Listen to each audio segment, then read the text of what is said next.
Hello and welcome to Healing Tips from the Heart, Intuition with Helpers, Healers, and Guides. I am your host, Dr. Lori Hops, licensed psychologist, writer, and artist. I've explored mind, body, and spirit related to intuition, or your personal guidance system, since early childhood. Meet my guests who have learned from their personal and professional lives to explore vast realms of knowing, synchronicities, and overcoming challenges. Their stories may inspire you with tools to enhance your daily living and relationships.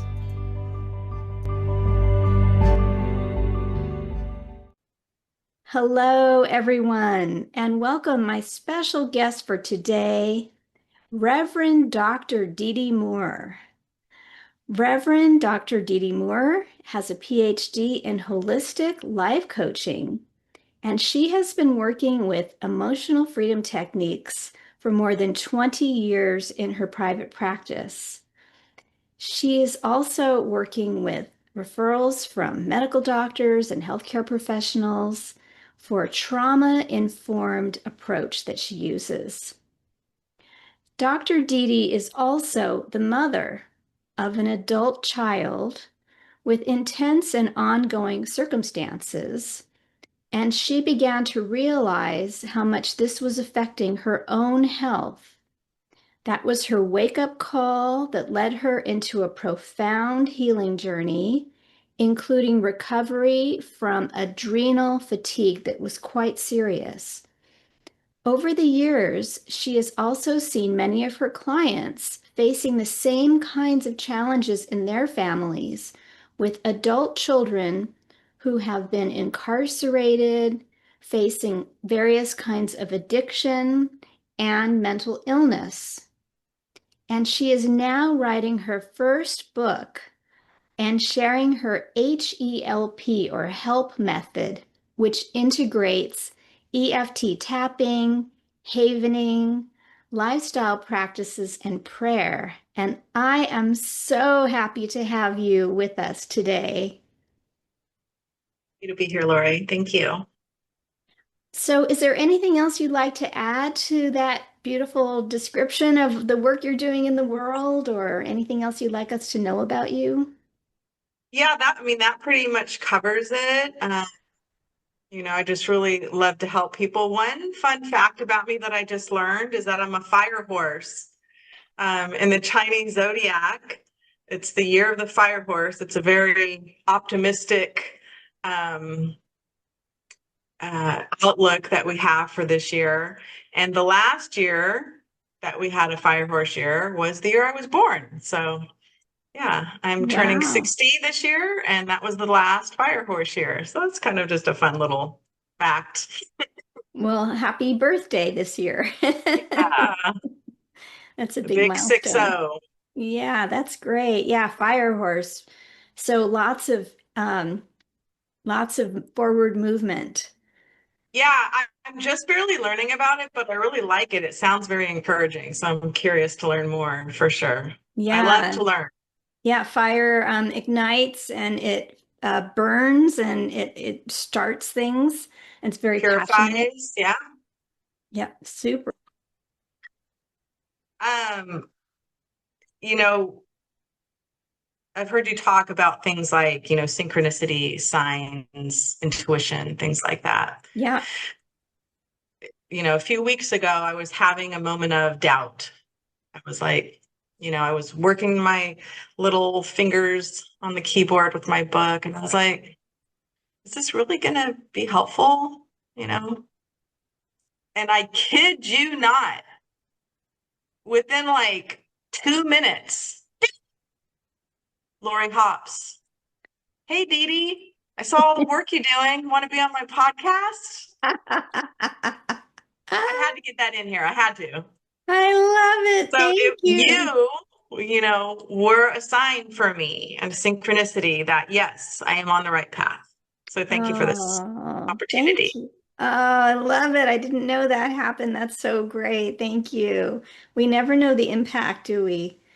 like, oh, should I write this email now or later? Like, oh, I'm hungry. Like, no, just sit down and do it now. You never know why, like that you have that impulse that struck that moment, or no, don't do it now, do it later. So Hmm. thank you. I'm so glad that that lined up for you. Yeah, thank you. Yeah, and it's going to continue. It's you don't know, none of us know the impact really that we have on other people. And so I'm sure that that's already the case for people who are finding this podcast now and going to find your book and find new ways of being in the world and finding other people. Yeah, as we connect together. What got you to where you are now? Because it sounds like it's been quite a journey. Yeah, that might be like a more of a series than a single podcast. Okay, Basically, I'll tell you where I started and where I'm at right now. great. Where I started was over 20 years ago, getting off of an antidepressant. I had a lot of severe symptoms. One of them was extreme insomnia. And I was on the computer looking for help, and I came across EFT. And it was, I mean, I was definitely, it wasn't a 1 minute miracle. That's a term in EFT that we use, that sometimes we'll tap on something and whatever the issue is, it completely dissolves instantaneously. I wasn't necessarily a 1 minute miracle, but it was a miracle nonetheless. I started sleeping better. And what really, really, sold me on EFT was the fact that an eating disorder that I had had for decades, that I never told the practitioner about. My husband didn't know about it. Nobody knew about it. It was just something I did. It was completely gone, Wow. 100% gone, to never return. And when I realized that, I mean, it was so gone that I didn't even realize it was gone until like it was a delayed reaction. And then I was like, EFT is how I'm going to turn my mess into a message, turn my test into a testimony, and just had a huge heart for helping people. Um, I work full time. I've worked full time for many, many years. I have like many clients. My practice is booked, and I've never advertised. Um, so I just think it's just really like my calling. Um, Kind of more to present date is, as you mentioned, I do have an adult son that is, how I would describe it would be marijuana-induced psychosis. Oh my. And he's also had a history of being incarcerated and obviously an addiction to marijuana since, yeah. So most of my clients, that I noticed, because as you mentioned, doctors and health coaches and stuff refer their patients to me that have chronic illness, anything from cancer to adrenal fatigue to this, to that, to the other. And I noticed a lot of them had struggling adult children as well. And so my latest, newest passion is to help um, these mothers. And hopefully I'm doing that with my upcoming book and with my Facebook group. I just started it just a few weeks ago, and I have over 2,000 members as of this recording. But unfortunately, there's many of us here. Yes. Wow. You're really tapping into an important message. I like how you said the mess to the message, the Hmm. test to the testimony. That's great. So, wow, so much here to comment about. I mean, first of all, thank you for not giving up on yourself. Hmm. For being just diligent in finding the answers that really changed your life. I think a lot of people can relate to both sides of that equation. The struggle, not always the breakthrough right away, maybe not right now, but the hope for it. And so the fact that you were able to find EFT so helpful, and it's not for everyone, but it was great that it was for you and that it even helped with something that you weren't aware. Like it seems as if, so were you focused on, you probably weren't even focused on the eating disorder when you first started. And it just really kind of spoke to and really illuminated for me how everything is connected, Yeah. and how much stress does affect us. Yes. That's just the undeniable piece of it. Um, and I think there's so much awareness now about trauma, which I love and I'm so grateful for. Hmm. But it's usually in reference to something that's in the past, that car accident or, that issue, that circumstance. And for mothers like myself with struggling adult children, it's more of an ongoing traumatic experience. So I think there needs to be a little bit more awareness around that. Yeah, Sometimes it's not just a singular thing that happened, it's right. something that's happening every day. Yes, yes. Thank you for that. Yeah, so that's huge. I love the fact that people are finding you just in that short period of time on the Facebook group and promoting your work through this podcast and other things that you're doing because you're going to be helping open doors for so many people and just even creating community around what is often seen as a quiet thing. You mentioned the eating disorder, not telling anyone, but a lot of times with families, when there are adult children that are struggling, there's a lot of secrecy or quiet around it. People don't want to be judged. Maybe they feel some kind of personal shame or embarrassment, like they failed Absolutely. their loved one. I understand. I've seen this in my own family, and so I can speak from experience with it. And so I know how tender this is. And what a moment when you find other people that are going through the same thing and can speak about it openly. It allows you to just kind of take an exhale, maybe for the first time in a long time, and feel that heart connection, a safe space. So thank you for that. Thank you for acknowledging that. Yeah. There's definitely a lot of shame, a lot of judgment. You hear a lot of, it's their journey. Just let it go. Don't be an enabler. I saw a post on Facebook. What did it say? If you baby them, you bury them. Ooh. I was like, wow. And like there's so much judgment. I'll buy my addicted son lunch because I don't want to see him hungry, and I'm an enabler. That's just an example. But yeah, it seems to be a really well received message. That my message to the mothers is basically what you do with your child is your business. Period. I'm here to just communicate to you that it's okay to be okay, even if they're not okay, and to teach mothers about the nervous system and about how we can't even we can't even make choices like should I buy my son lunch or not if we're in this extreme survival mode. Our prefrontal cortex goes offline. Hmm. And so yeah, that's kind of what I want to just help mothers kind of bring them back to the ground without any judgment.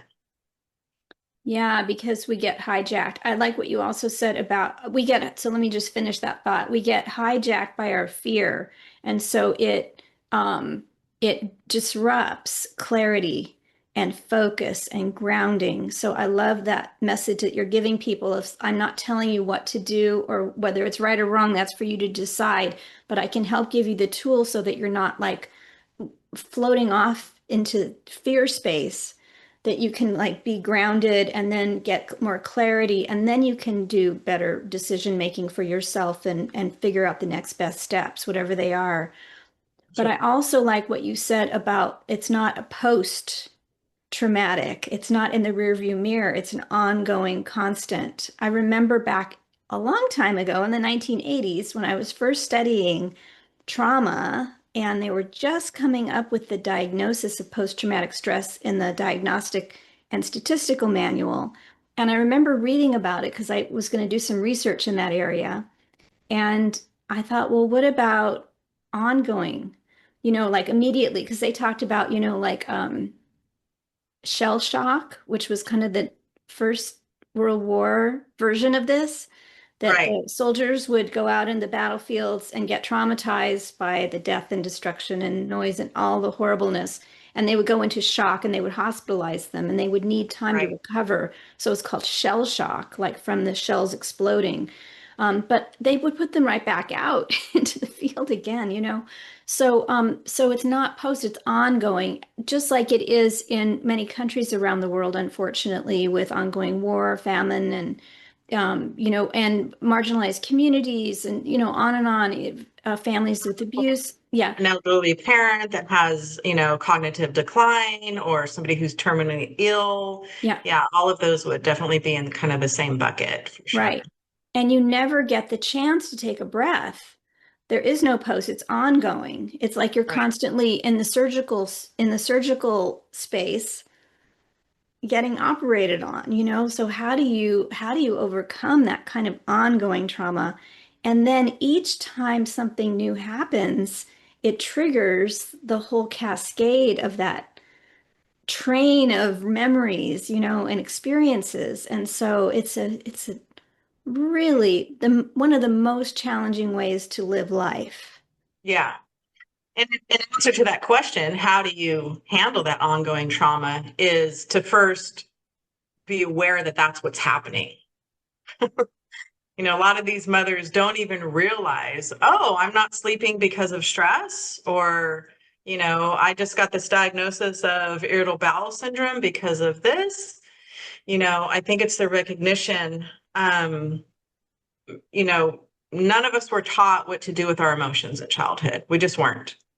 And so I think that the piece of just teaching people to take time every single day to acknowledge and validate their feelings, which of course modalities such as those that we practice help facilitate that. But even just the naming it to tame it is a huge thing. And it's something that we have to be intentional about because our default is to stuff it. Yes, good points. Yeah. So naming it to tame it, you have to recognize that it's even an issue, make that connection. I would imagine, though, that when you do, although it can feel relieving as to a why, it can also be very overwhelming. Well, that's why we introduce the tools such as EFT, havening, and stuff like that, so that you give the client something to do Yeah. with their emotions. And often it is a challenge for them to name it. In the what was it, The Atlas of the Heart by Brene Brown. She's an emotions researcher that probably most everybody has heard of. And she interviewed, I forget how many people, asked them to name emotions. Like, how many emotions can you name? And like an overwhelming majority answered happy, mad, and sad, like three. Whoa. I think there's like close to 100 different emotions. And so in my book, I don't list the emotions. I list different phrases that will be familiar to these mothers, like waiting for the other shoe to drop, Mm. holding on by the skin of my teeth. You Hmm. know, a lot of times these are the ways, these are sayings that have been passed down for centuries that help us figure out how we're feeling. Yeah, through metaphor. Hmm. Hmm. Yes. So, for those who don't know, would you like to give a brief summary of what EFT and havening are so that people who maybe are listening saying, "Oh, you're talking about me and I feel overwhelmed. What can I do?" Yeah, so they both have a lot of scientific research and they're actually both kind of connected. The two doctors that created havening actually started out with EFT. So they're both involving touch, okay, which I think is very powerful and, the somatic piece of it. Havening is we're doing three different moves that have been proven to activate parts of our brain that soothe, to accelerate the delta waves that soothe the part of our brain that's the alarm center in our brain. And we are doing this touch while doing distractions. And so I find this is very helpful for people that are super overwhelmed. On the SUD scale, on a 0 to 10, these are for the tens. Like, let's just get you down a couple of notches. And then when we get you down a few notches, we enter, or this is the way I've been practicing it, is I enter in EFT and the tapping, which is more like an acknowledgement, a validation, and an exposure to how you're really feeling. And so havening is doing the delta waves, the tapping is doing the meridian system. They're both facilitating the energy behind what's happening to flow.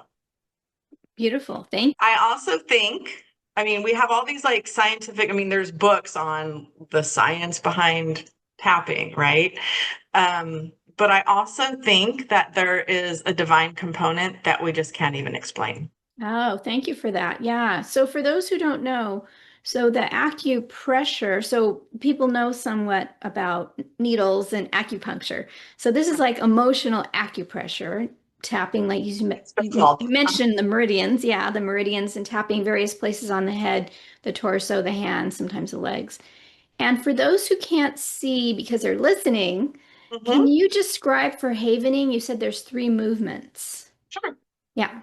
So the three havening movements, havening touch is crossing your arms in front of you, kind of like you're hugging yourself, and then stroking from the shoulder down to the elbow. So your right hand is on your left shoulder, your left hand is on your right shoulder, and you're stroking down to the elbow and back up, down to the elbow, back up. And you can see how that's almost immediately soothing. We have so many different receptors in our hands. Interestingly enough, so there's that move, and then there's swiping the hands together. So if you have like a prayer position in front of you and you have lotion in between your hands, you're just kind of swiping them. And then it's stroking your face. And this movement actually is 80 times more powerful than the first two. And this always reminds me of like how we caress like a baby's face, right? We're conveying that safety, we're conveying that soothing. So for those who can't see, where exactly are you touching, stroking your face? So it's not So, just touching your cheek, right? right, right. So start at the top of your forehead. And I like to even think of like, even like tracing a heart.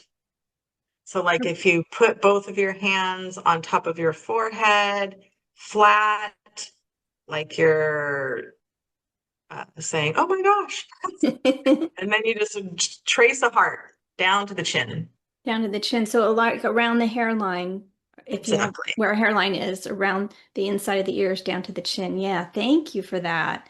Yeah, And that's just very like nice. EFT, you can tap on both sides or you could just do one side. Same for havening. You know, if you just want to stroke down one arm, like if you're going to sleep and you sleep on your side, for example, Hmm. you just want to stroke down one arm or you just want to stroke one side of your face. You know, I always tell clients to trust their intuition, like what's feeling good to you.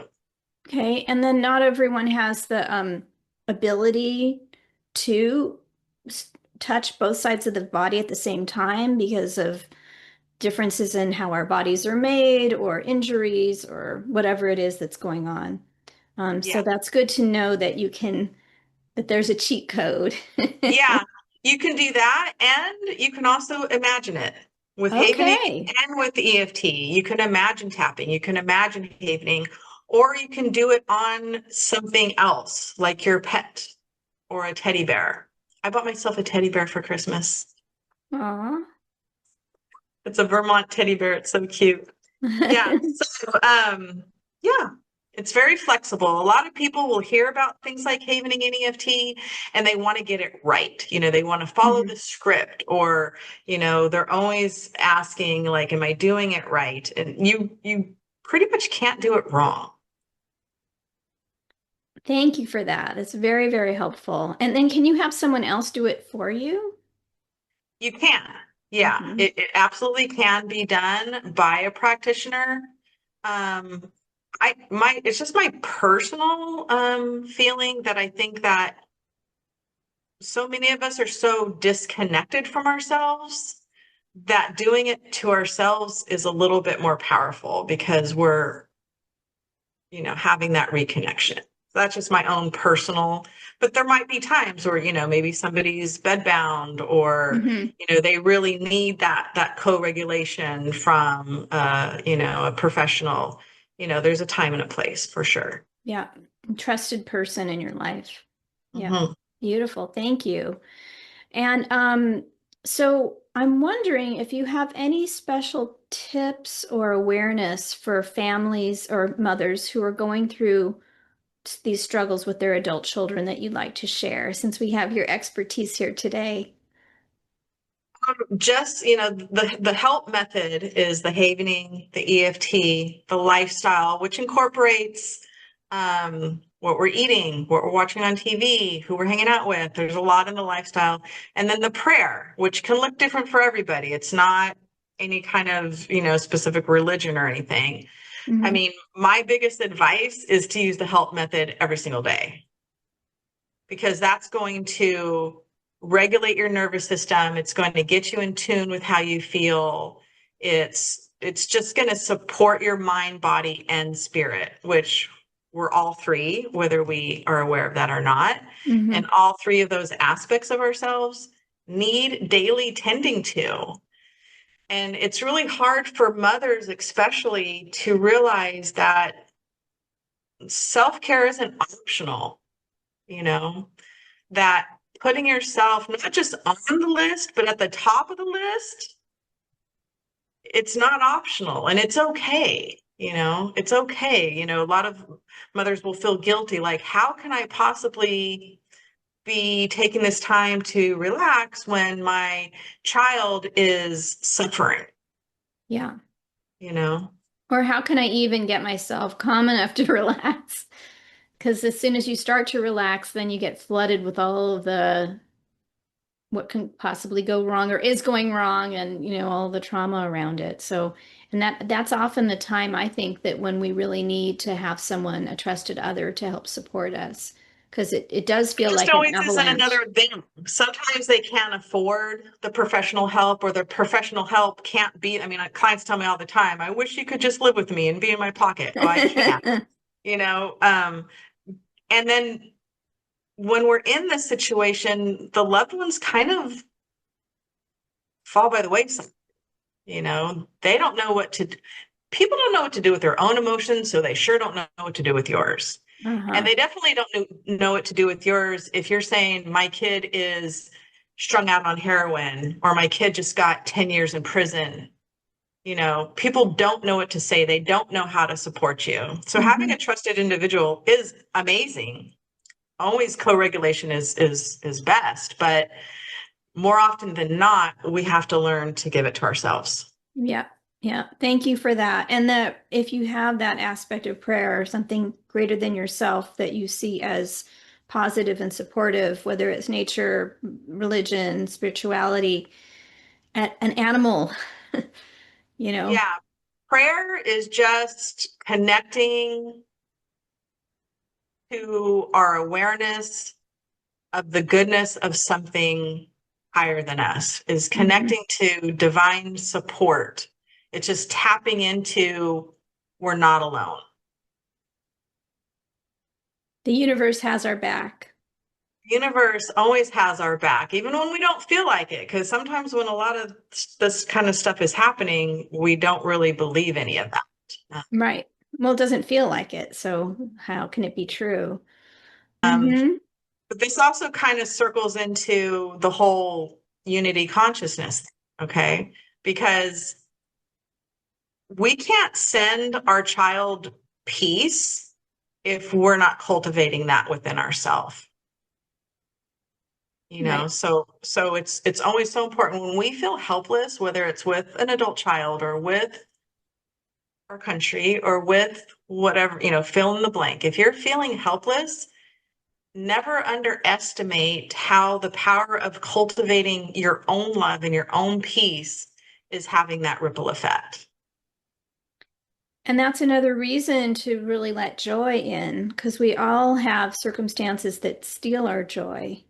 But if we're lucky enough to have some joy, like relish it, send that vibe out into the universe, because there's a lot of people who are clamoring for just a scent, a hint of that kind of positive energy, and to know that you're not alone when you're suffering. It feels so isolating. It is isolating, and you start to get into those negative thoughts, and it's going to be like this forever. There's no way out.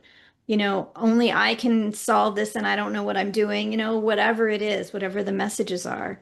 So yeah, that's so great to to let people know that they're not alone and that there are times that can shift things. So Yeah. yeah, thanks for bringing up unity Sometimes, consciousness. Yeah. yeah. And sometimes joy is just not available. I mean, there's only Hmm. one door to emotions. And when we're stuffing the fear and stuffing the anxiety and stuffing, we're closing that door out of, self-preservation. But Hmm. that also is shutting the door to things like joy. And Yeah. so that's an encouraging thing. Like if you just let yourself cry, you're going to be experiencing more joy.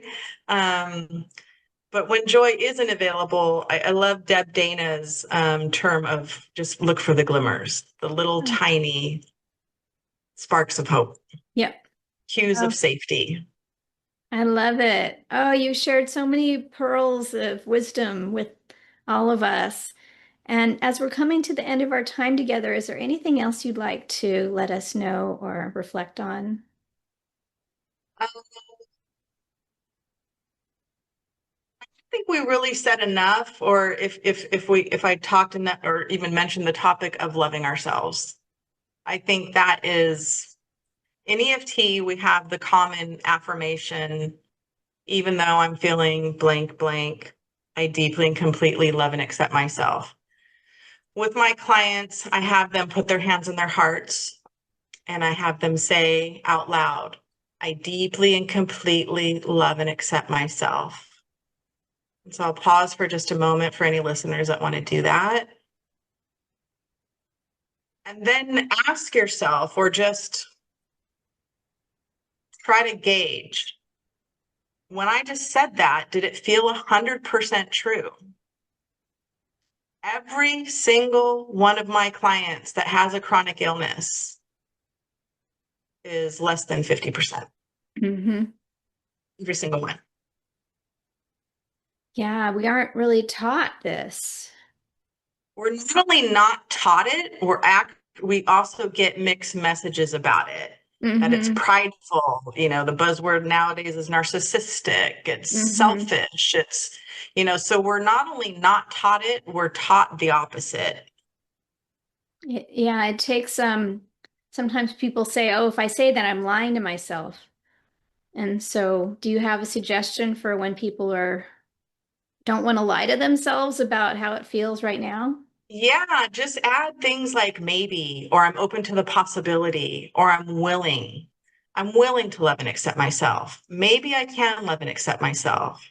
I'm open to the possibility. Loving Yeah. and accepting myself would be really helpful right now.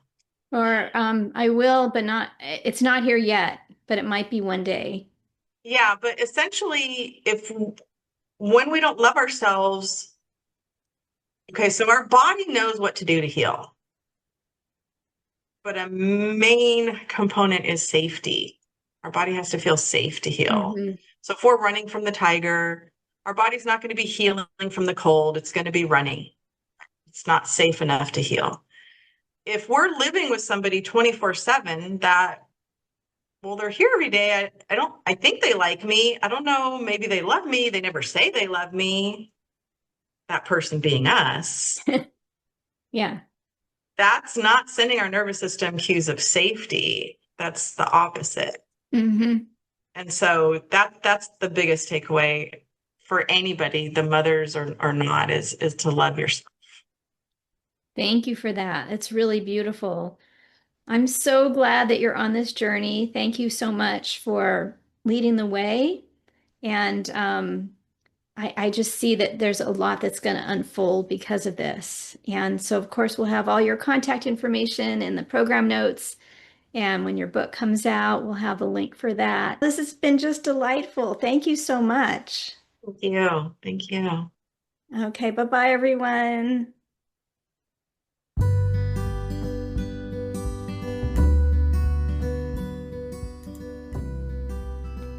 Thank you for joining us for today's podcast.